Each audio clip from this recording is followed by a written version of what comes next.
Welcome to the Zachrilege Cast podcast, YouTube video, interview program that features me talking to some of the best and brightest in the atheist / secular / awesome community. This is episode number 212. I recorded this interview on February 5th, 2020.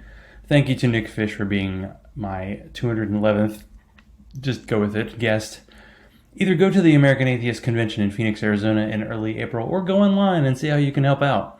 There's going to be so much money wasted on trying to make America into a theocracy. Wouldn't it be bully if we ensured that each penny was wasted? I said wasted twice. Poor baby Jesus will cry himself to sleep. Note that this week's audio might not be the best. Due to technological issues, we had to record on Skype, which is Skype. Therefore, the gong sound was at the top instead of during the interview. Skype is as good at rendering audio as conservative political thinkers are at writing speculative fiction. Oh, and between the interview and me posting the podcast, the law that the South Dakota legislature tried to pass, blocking physicians from prescribing puberty blockers for trans kids, did not make it to a vote.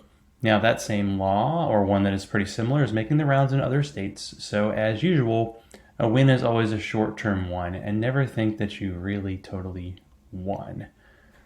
So it's been a tremendous era to see the strides that our trans family members have made. But it sometimes feels like 2 steps forward, 1 step back. Dr. Marisa Richmond has been a political advocate for so long that she's getting Lifetime Achievement Awards. Let's hear about her activism work from attending the Democratic National Convention both times Obama was a nominee to the 2020 Who Knows What's Going to Happen adventure. What is her favorite team trivia name, and what do you do when the fur babies leave you? Let's find all that out and more. Let's start the conversation. I'll be deep in the cold, cold ground before I recognize Missouri. Well, welcome to the Zachrilege Cast, Dr. Marisa Richmond. I'm glad we got to finally talk. Yes. I know we've talked briefly at NanoCons before, but I feel like this week I'm kind of reaching out to people that I talked to at NanoCon now that there is no more NanoCon, and we can say RIP for that. Well, hopefully there'll be one next year. Just Patrick said just not one this year only. Yeah, that'd be good. It's some, ReasonCon, which I mention all the time in North Carolina, like they did it every other year, and then when they took like 3 years off, they were just like, you know what, we can't do this. So it ended up stopping, and that's just the way it is. So I wanted to start from the beginning. I was wondering, were you raised in any specific faith? No. Well, we went to a Unitarian church for a while, but my parents were never terribly religious. We basically went because some friends of ours were going there, and then they moved to Atlanta, and we stopped. Okay. Well, Unitarians, it's one of those in the middle places, but occasionally, like a atheist group I used to go to in Georgia, we'd go to a Unitarian church. They were like, sure, come on in, so They were totally fine with that. Yeah. So this wasn't something that you ever had to get out of then? You've always kind of been a non-believer? Did you ever have a moment where you're like, oh, okay, I'm not really into this, or it just was kind of always the same? Well, at the time when our friends moved to Atlanta, and I asked my mom, what time do I have to get up and go to church? She said, if you want to sleep in, you can. And I said, well, okay. And you don't have to tell me that twice. And it just wasn't a part of my life from that point on. Well, that's an easy one. Yeah.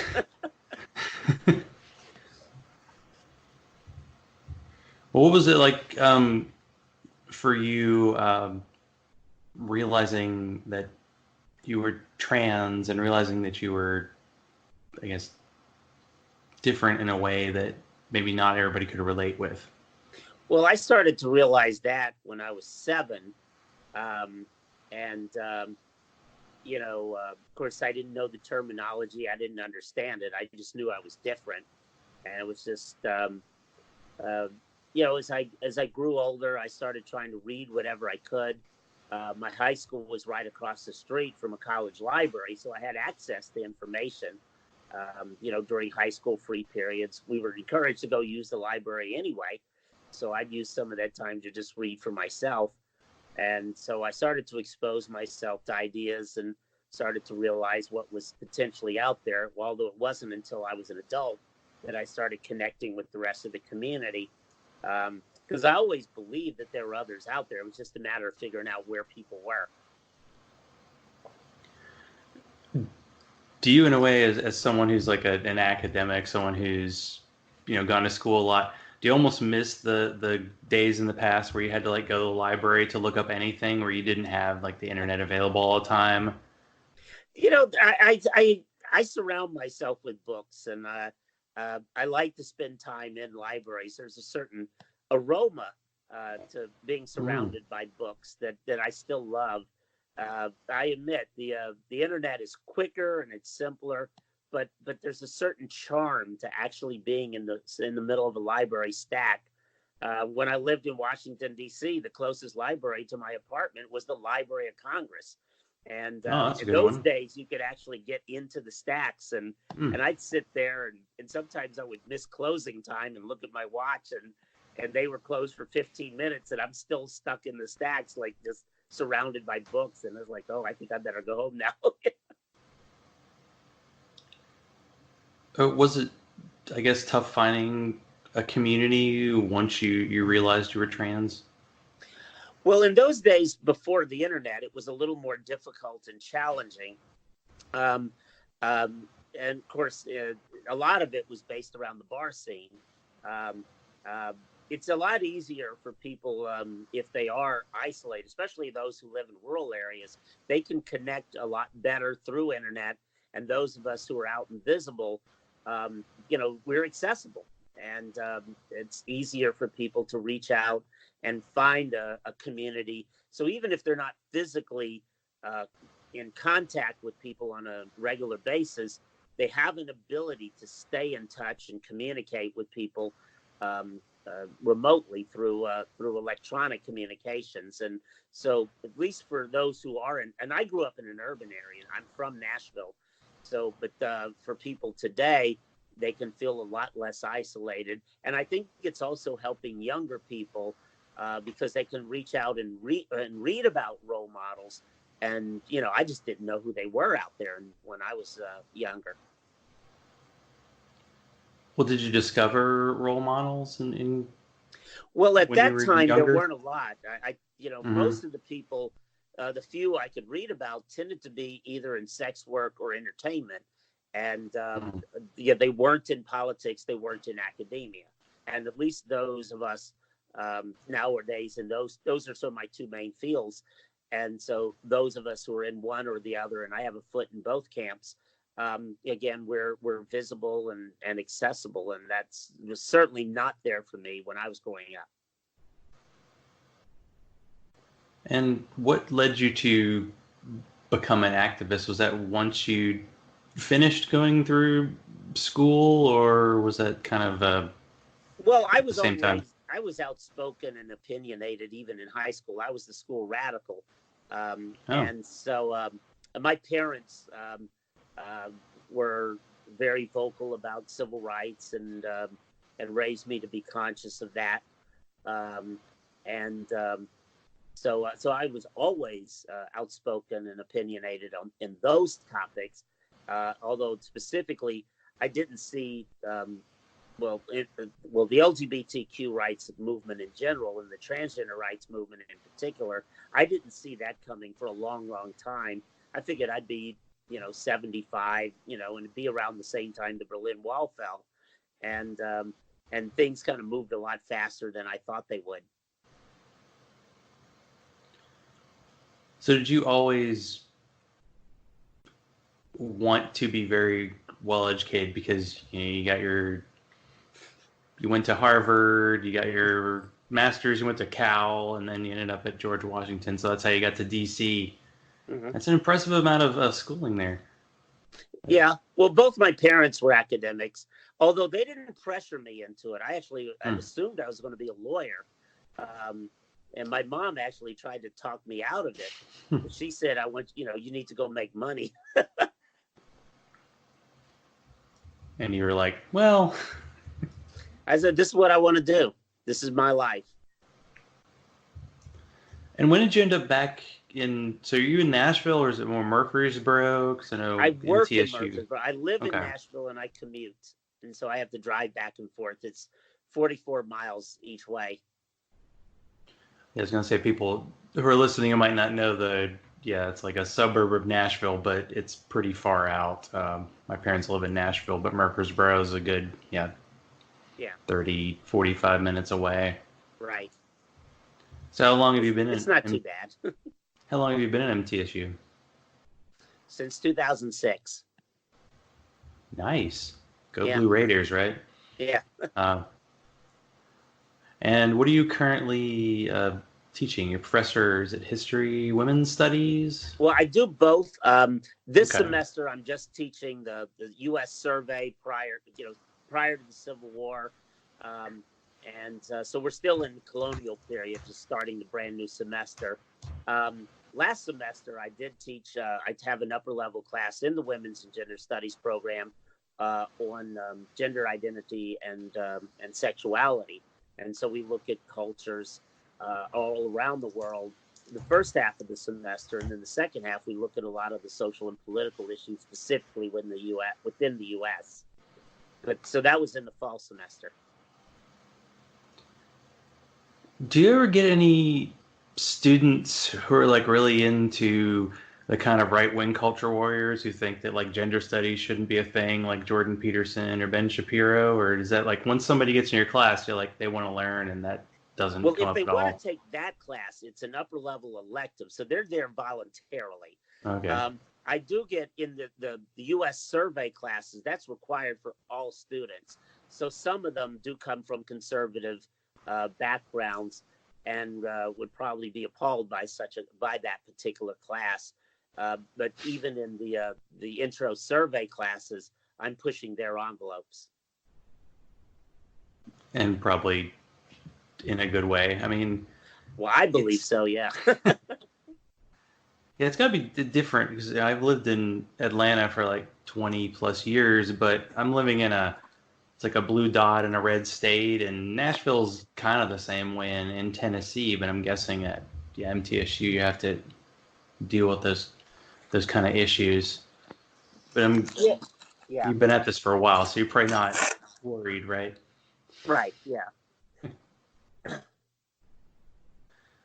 So let's talk about something more recent. So you, instead of watching the State of the Union address last night, you were actually talking about becoming a Democratic delegate. Is that correct? Yeah, I was. They had scheduled it before the State of the Union was scheduled, and so so we were in a restaurant. Ironically, they had basketball on the TV, and so but it wasn't planned specifically to as a conflict with the State of the Union. It just so happened that it was scheduled that the same night and time that the State of the Union took place. So I didn't see any of it at all. It was only after I got home and I started, looking at social media that I started seeing the comments and the photos and videos from the speech when what had happened there. Well, so what are you aiming to do? Is becoming like a delegate for the Democratic Party in Tennessee? Well, I'm in a category called automatic delegate. I am a member of the Democratic National Committee, and so automatic delegates include DNC members, members of Congress, governors, and what are referred to as senior party officials. So from Tennessee, that also includes former Vice President Al Gore. And so since I don't have to go through delegate selection, I'm using this time to educate people about the process. And so if they want to be a delegate and they want to go to the convention, which will be in Milwaukee, I'm just explaining to them how they get to be delegates and what they can expect when they get to Milwaukee. So are you going to go to Milwaukee? Yes, I'll be there.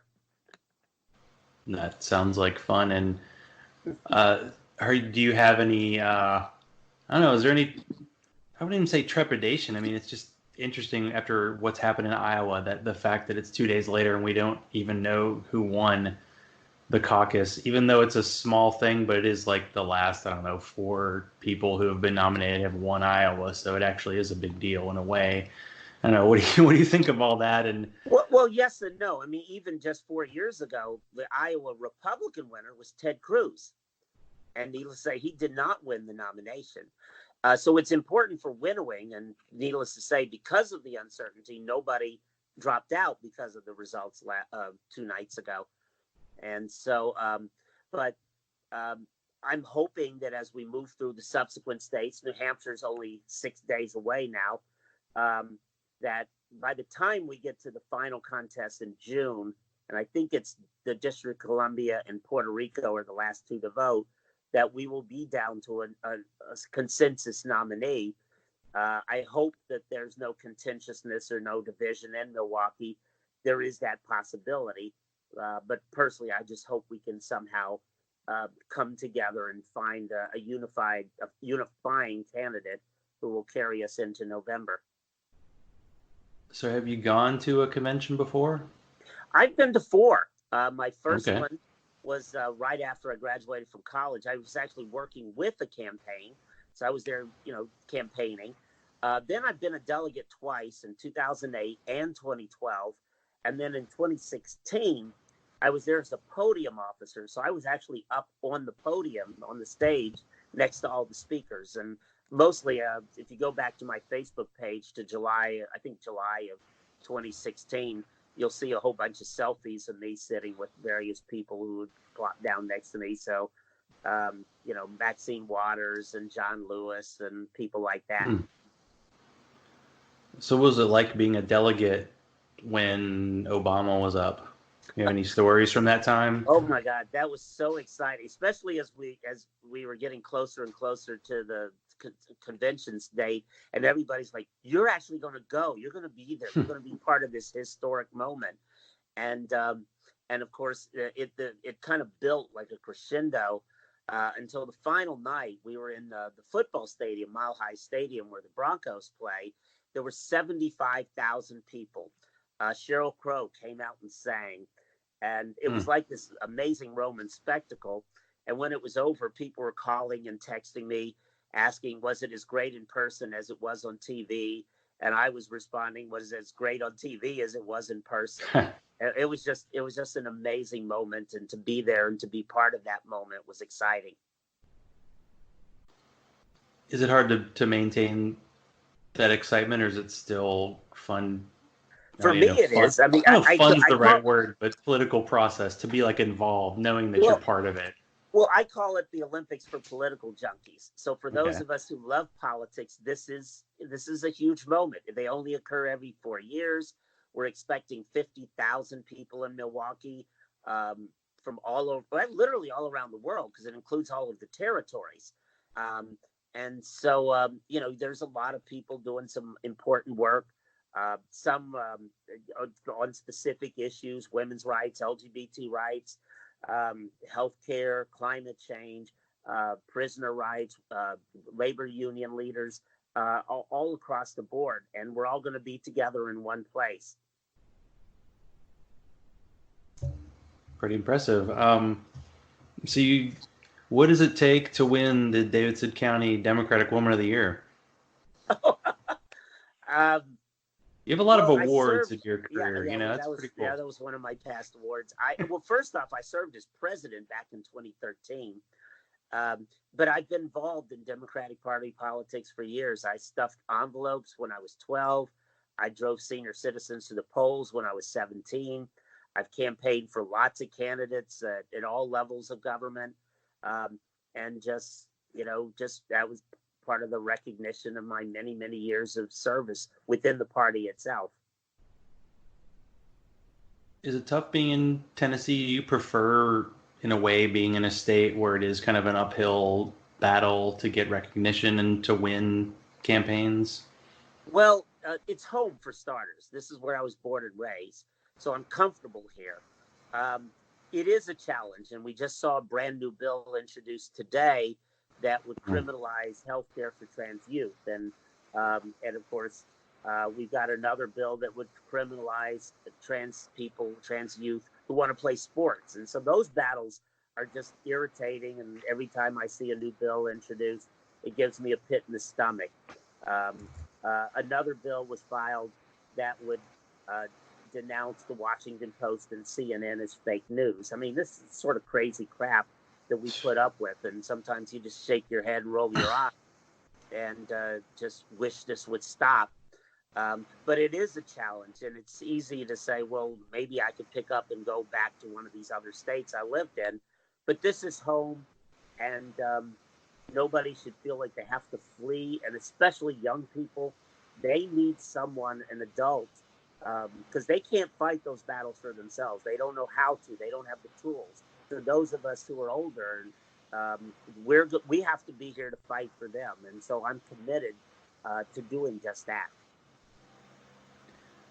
Do you have more detail on that bill? Like the trans kid bill, that feels like the 2020 version of like the bathroom bills that were going around a couple years ago. Like we have all these conservative think tanks that are kind of passing these laws. Like in Georgia, they just tried to pass a law making adoption agencies can discriminate and be Christians. But the transgender bills, I feel like it was South Dakota that started out. Right. And I'm not sure if it was. Yeah, we've been fearful of a healthcare related bill for some time. It was only filed today. So I've only just sort of glanced at it. When I got off work, I actually had to go to a meeting. So I haven't even looked at the full text of it. But I did mention it on my Facebook page, but I'm actually sitting here at my computer, so I can call up the text of it right here in front of me. Well, I feel like it's my understanding that like doctors can be arrested if they're giving a kid who's trans any kind of drugs for transition, or I guess puberty blockers, that sort of thing. Right. Yeah. So that's what they say in the South Dakota bill. So I'm looking at the text now of the Tennessee bill. It says a violation of this is punishable as child abuse pursuant, and they give a specific part of the Tennessee code. So I'd have to go find that language to see what the penalty is. In addition to any criminal liability, so they're making this a criminal act, constitute professional misconduct and is subject to the discipline by the healthcare professionals licensing authority. So they're obviously out to try to remove the certification for these individuals. And again, this is not child abuse. The bill itself, that's what's the child abuse, because these children are seeking help, and there are professional people who are there to help them. And these bills, and even the sports bill that would criminalize the coaches and the principals, I mean, it's just absolutely ridiculous. They're trying to hurt children. And they keep talking about what's in the best interest of the children. But even the adoption discrimination bill that was just signed by our governor a few days ago, that's not in the best interest of the children. This is just playing games with people's lives for political purpose. And it's reprehensible. Is it frustrating at times to want to educate people, but to see how it seems like politicians, some might just not know, but it seems like some do know, and they're just using people's fears to try to push an agenda? Yeah, I spent 14 years volunteering my time lobbying at the legislature. I don't have the time because of my teaching schedule. I expanded it anymore, but it's frustrating. We are up there pushing to expand rights and expand resources to help people, and they're doing just the opposite. They're trying to criminalize people for being themselves and trying to take away those resources. And again, it gets very angering and frustrating, and sometimes I get this pit in the stomach feeling when I read these bills as they're being introduced, and it's just outrageous what they're doing to people. Do you feel like, as someone who's been a trans activist for a while, that you really have no choice but to just be an activist because you're basically defending your own existence, where some people feel like they can kind of stand back and like, well, it might not affect me, but a lot of people say that. I wasn't raised that way. I was raised to care. I was raised, even though these bills or specifically at children, at students. So those obviously don't apply to me, but I'm still outraged. And when we had the bathroom bills first come up 10 years ago, the first one was in 2010, I said, this is about our dignity, um, and her humanity. And whether it applies to me directly or not, I find this very, very offensive. And I feel a moral obligation to fight for people, again, especially for young people who don't have the resources, don't have the tools to fight for themselves. Yeah, it's tough ones. The kids. Do you feel like when these, like, to kind of transition to the like the bills about sports, do you think there are a lot of people who are actually pushing things that aren't true, and that's helping these laws get through? Because I've seen fellow people go, well, it's a trans woman competing, with people, and they have a distinct advantage, and it's like, is there really science to back that up? Because I think it's just people being afraid. Right. Actually, in my class in the fall semester, they have to do a report, and two of them did reports on trans athletes and the challenges. And I pointed out that back 40 years ago, Dr. Renee Richards was outed, and she wanted to play women's tennis and play in the U.S. Open. And one of the arguments against her was that if they allowed her to compete as a woman, that every mediocre male athlete would go out and change their gender and would take over women's sports. And 40 years later, that still has not proven to be the case. But the fear and the misinformation that was put out there 40 years ago against Dr. Richards is the exact same argument that's still being used to this day. Also, I've been trying to point out to some people, I'm a baseball fan. And of course, Jackie Robinson, who earned the Presidential Medal of Honor. Oh, yeah. He, of course, for years, baseball was segregated. The first commissioner, Kennesaw Mount Landis, was a white supremacist.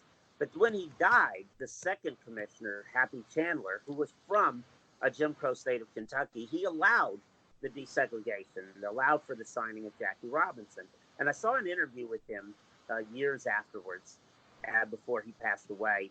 And he said, he had been a U.S. senator, and he said, I always talked about opportunity. That was the beauty of American democracy and American society.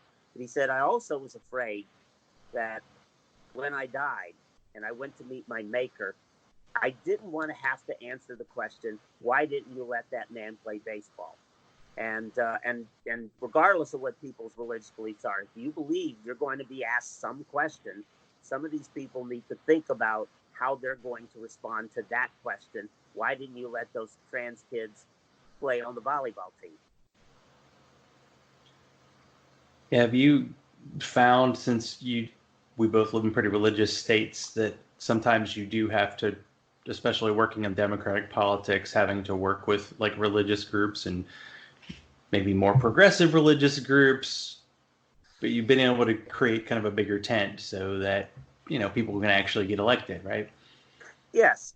And, certainly on those of us on the left, those religions are much, they're certainly the civil rights movement. We just celebrated Martin Luther King Day, was a big part of his work was based on his religious beliefs. And there are a lot of people who believe in equality and justice, and they interpret their faith as being consistent with that movement. And so I try to connect with people in those communities to find that common ground. Well, I've found that there are more progressive Christians who are more accepting of gay people. Do you find that they draw a line at trans people, or do you find people being more accepting? At first, there was a lot of confusion. They didn't understand the distinction. Mm-hmm. As the trans community is becoming more visible and we're better organized, and in particular, as the right wing is starting to target us specifically, they're finally starting to understand the distinctions. And for a lot of them, in particular, was with the issue of trans in the military. There were a lot of people when Don't Ask, Don't Tell was repealed who went around proclaiming, we've ended discrimination, and the trans community is going, wait a minute, what about us? And in particular, when the Trump administration tried to recriminalize ban trans people in the military, they're like, well, wait a minute, what's this about? What's really going on? And it's really starting to elevate understanding of our community and the many issues, not just that one that we've been fighting over for many, many years. So what made you decide to get the Tennessee Transgender Political Coalition started? Oh, geez. What happened here in Nashville, we had a non-discrimination ordinance in 2003. Fred Phelps came to town to protest it. But trans people were not he was pretty ugly. But we were not included in that language. And we were fighting around the country for inclusion, insisted everything had to be fully inclusive. We were not in it. And then during the council debate, we were the ones being attacked. And the sponsors just kind of fumbled it. And they say, well, we left them out. And we were just angry and offended and outraged. And several of us said, we have to get organized. We have to stand up and fight for ourselves because nobody else is going to do it. And how has it been? I mean, that's been, I think, 16, 17 years? 2003, so that's 17 years ago, yeah. So I served for 10 years as president, and then I stepped aside. And then I continued as lobbyist for another 4 years, and then I sort of had to turn that over to other people. Obviously no one person can last forever, and I'm still trying to contribute on behalf of the community in other ways through other organizations, but I felt it was important that I step aside and not let everything revolve around me indefinitely. Well, since you've been involved in like local, maybe statewide politics for a long time, have you created these relationships, and do you feel like that's helped in terms of trans rights? People always say, well, as soon as you know a gay person, then you feel more empathy toward them, and then just like to know you as a person as opposed to who you are, for acceptance. Yeah, I think it has in so many ways, whether it's through the Democratic Party or through other things, especially now with, candidates call me and say, I don't want your support. Can I put your name on my host list? And the idea of a Black trans woman being, they want me. They want to put my name. They want photos with me. I think that sends a message that we have made real progress. And that the notions that I'll support trans people, but I don't want people to know it during the campaign. It'll hurt me. That's changing significantly, not just here but around the country. Well, that's good. Is it Marsha Blackburn's your senator? I know. Yeah, I know. Yeah, she voted. Facepalm for people who are just listening. Today, yeah. So yeah. Well, actually, it was Lamar Alexander who made the bigger impact because everybody saw him, because he was kind of the first person who said the obvious, like, yeah, I think the president's guilty, but we don't care. Yeah, so we're frustrated with both. Lamar is retiring at the end of this year, but Marsha just got elected. So we have, or in 2018, so we have 5 more years to go with her before she's up for re-election. And and of course, during the trial, one day she walked out in the middle to go do an interview with Fox News. They're supposed to sit there and listen. Another day, she sat there reading a book. She wasn't taking her responsibility seriously at all. I will give Lamar credit. He at least listened and paid attention. And, he at least came out and said the president was wrong, even though I wish he had voted guilty. He didn't today. But Marsha made no pretense about listening or paying attention or caring. Well, do you think there's a chance with, because that's one thing people say, like during the big midterm push when the Democrats won the House, the Republicans actually gained seats in the Senate. And because it's a 6-year deal, it's every 2 years, a third of the people are up.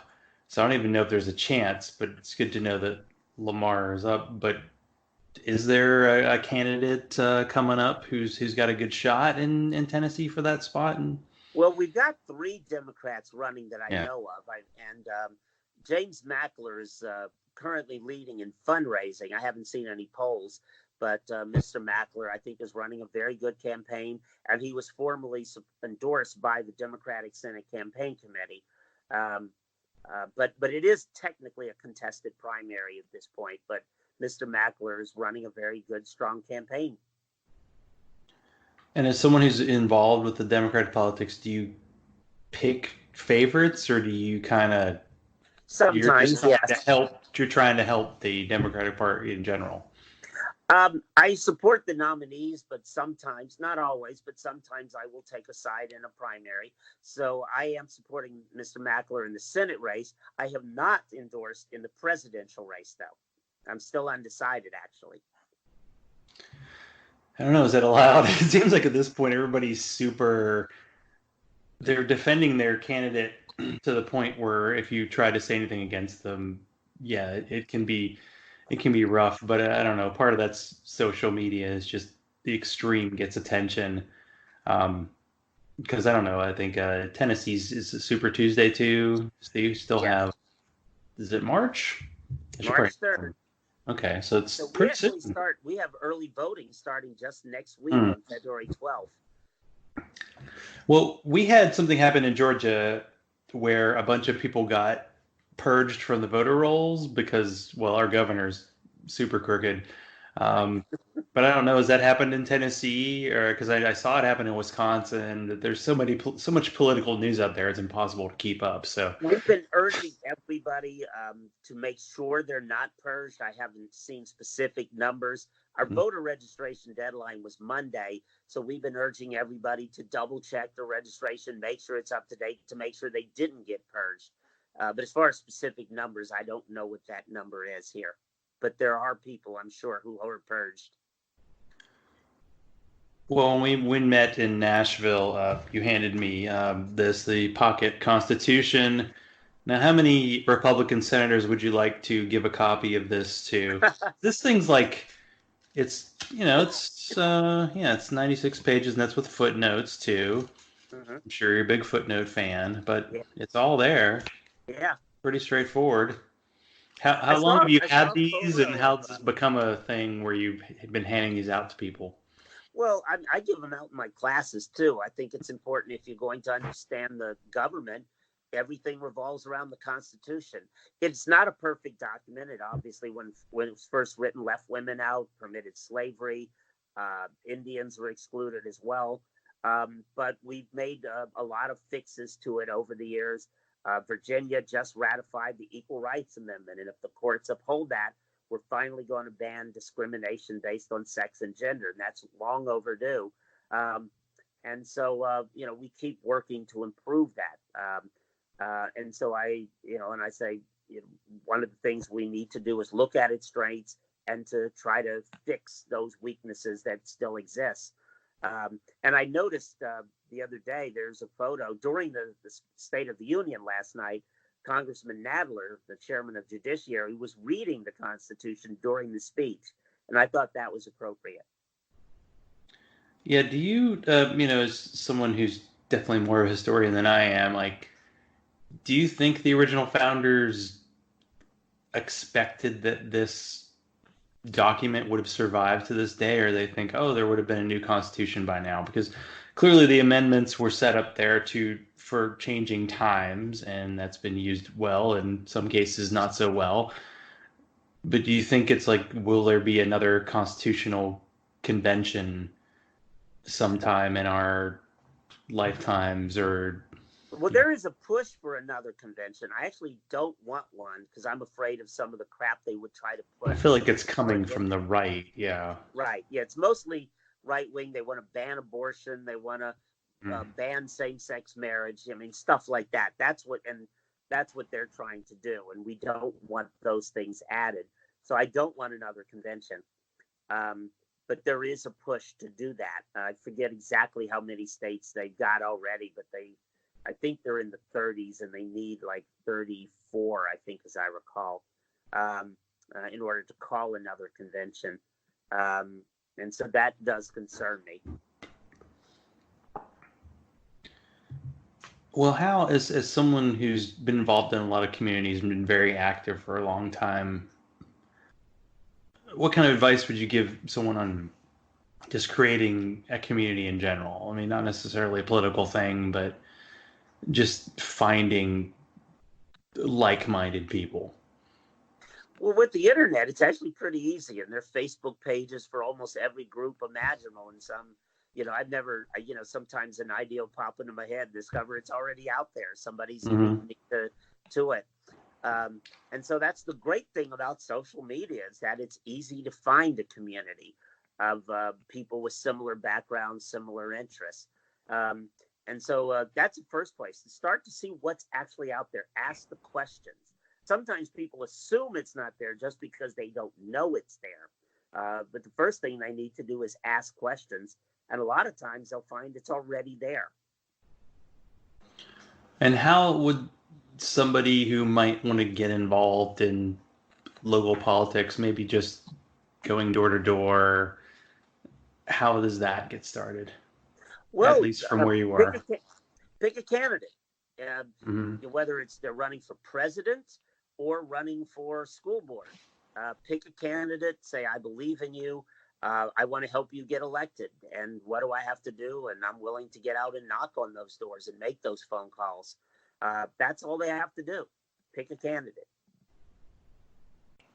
Sounds pretty easy. It is.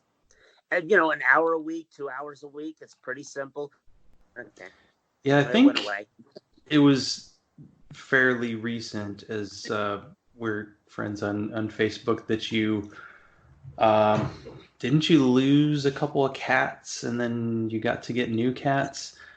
I've been through that in the past 5 years, and it's one of the most emotionally devastating things out there. So what made you decide to renew the family on the kitty side? Well, I had, I had 2 cats that were both right around 10 years old. And so they were starting to get up there in age. And I had always said, whenever I got back down to 1, I've had as many as 3 at a time. So when I got back down to 1, I was going to go get 2 kittens. So one cat, Tiger Lily, she went out this summer, warm evening. She liked to go out and hunt lizards and chipmunks and stuff. And she went outside and never came back. And I went looking for her, never found her, was very upset. But I still had my other cat in the socks. So, I figured, well, I had some trips I had to take. And I figured once I got through my last trip in late October, I'd start looking for some new kittens. And 12 hours after I got back from my final trip, I was up in Cape Cod. She fell over and died, and caught me completely by surprise. It was the first time in 18 years I walked into a house that didn't have a cat, and my house just felt so empty and cold, and I couldn't take it. And so 9 days later, I went out and adopted 2 new kittens, and they're here tearing up my house right this minute. So what are the names? Tiger and Snowflake. Snowflake actually looks a lot like Smudge, who's on those internet memes with the angry woman. He looks just like that cat. Yeah, it's a tough thing with pets, because we had 2 cats and one died, and then the other one died in like 6 months, and we're like, we're not gonna have any pets. And then after 5 weeks, we had 2 cats. So it's they're always they're always out there. There's more cats, but you get that heartbreak, but you want to try to fill it if you can. Yeah, and the fact that I lost the other 2 4 months apart, that was kind of a double whammy for me, because I was just starting to recover from the loss of the first cat when I lost the second one. Yeah, it's got to even be worse when you have like an outdoor cat, because you never know. Sometimes they just go on a walkabout and they might come back. Well, the irony is that she was the one who never went anywhere. She never Hmm. went more than 15 feet from the house. The other one was the one who was straying all around the neighborhood. She just was exploring constantly. She was the one I was worried about. So that's the way it So works out. yeah, cats happen. So what is like a question people ask about being trans that you don't mind answering, even if you've been asked it 500 times? And is there like a question that people ask you that you're like, I don't want to hear that ever again? Well, the latter one, people are always asking about genitals, and it's none of their business. And Yes. trans people It's like, just yeah, would you want someone to ask you about that? No? Okay. Yeah. right. Um, um,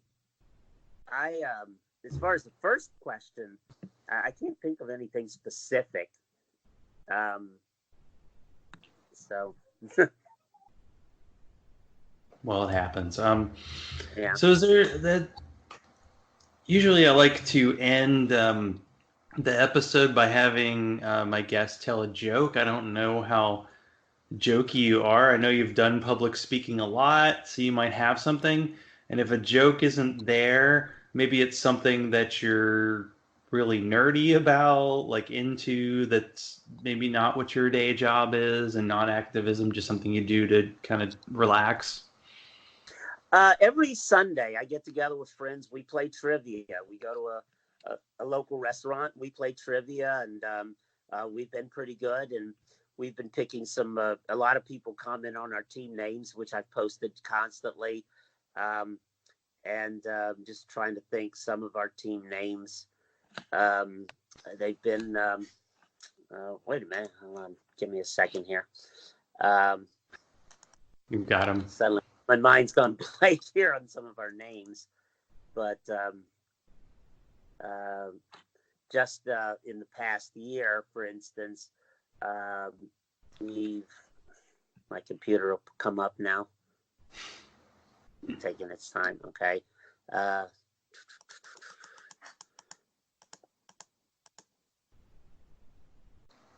Are you a really popular trivia person because of your history background? well, my team wins a lot. Yeah. Um, so some of the teams' names that we won under included the Dark Side of Mars, the Meth Gator, Grinder Oh, O Party, the Orange Light Bulbs. When it Ukraines, it pours. Oakley Bloomberg, 100% that Jovanovic. The Chicken Kievs are coming home to roost, and Rudy the Brown Nose Ukraine Deer. nice. So it's a new one every week. Yes, yeah, we constantly change names every week. Okay. Well, I think that pretty much covers everything. If there's anything else you want to talk about, let me know. Or if there's where people can find you online, or if they want to know more about Well, being I have involved. a Facebook page. They can reach Mhm. out. Marisa Richmond. That's Marisa, and then Richmond, just like the city. And they can follow me and see what I'm up to and see what I'm thinking and doing. And I share information. I post photos. Links to videos and the like. Some of it about myself. Some of it about topics that interest me. Sometimes they have absolutely nothing to do with politics. It's my trivia team, my cats, all sorts of things, and I have a lot of interest. And we're about to get a major league soccer team coming up here in Nashville in just about 3.5 weeks, and I'm looking forward to Nashville being a major league soccer city. Well, I'm actually coming up for that, so that'll be fun. Oh, My parents live in Nashville, and I saw that their opener is against the Atlanta team, so I have a friend who has season tickets, so I'm going to come up for that since it's at the oh, cool. Titans Stadium, and Right. that season's over, Maybe, so it's like, what do you do? well, maybe I'll see you at the stadium. I mean, Nashville's coming around, definitely. I mean, they've had the football team, but they have a AAA team, but they have the hockey team. They got notoriety, so yeah, it's definitely. I mean, it's a super growing. Like Atlanta's growing, but Nashville is growing. So Yeah, we're sometimes it's growing a little too fast. for good or bad, because that's Yeah. probably, I'm sure locals are grumbling a bit about that. But Yes, yeah, we are. thanks for being on the show. I'm glad we got to talk and worked out technical issues. I think this has been all right. Yeah. Well, my pleasure. I've enjoyed it. Hi, Mom. Hi, Dad. Home already? Boy, time really flies when you're reading the Bible. Ew. Live read. I fluctuate between enjoying the Democratic primary content because I know it's my duty as an American to be informed, being terrified as always that at best we'll have a coin flip for 4 more years of Donald Trump, and just not wanting to hear it at all. But the voices matter. I've mentioned the Benjamin Dixon podcast a lot in the past year, and he did an episode this week that showed how not Democratic one Mike Bloomberg is. In a way, I want Bloomy to stay in the race, since I'd rather see his ads on Facebook than ones from our current president. But we have to know this Bloomberg is a pretty recent Republican who doesn't seem to like minorities or poor people. So call out culture probably fails again, but at least a few people got the message over the noise. If you want to support this show, be like Alan Marks, Freethinker 215, Larry, Daryl, the other Daryl, Hugh Mann, and Chris Watson of the Postmodern, Podunk, Polymath, Postmaster, Don't Give Me That Hard Seltzer bullshit. And support the show on patreon.com/Zachrilege, Zachrilege. Follow me on Twitter, like the Zachrilege Cast page on Facebook, and send all mail to zachrilege.cast@gmail.com. Thank you to Dr. Marisa Richmond for being on this week and dealing with our technical issues. So this month, or at least this episode, I will highlight a quote from a Black freethinker. I recently completed Chris Cameron's book, Black Freethinkers. Please be on my show, Chris. And here's one quote from Alice Walker. It is fatal to love a God who doesn't love you. So until next time, let's continue the conversation.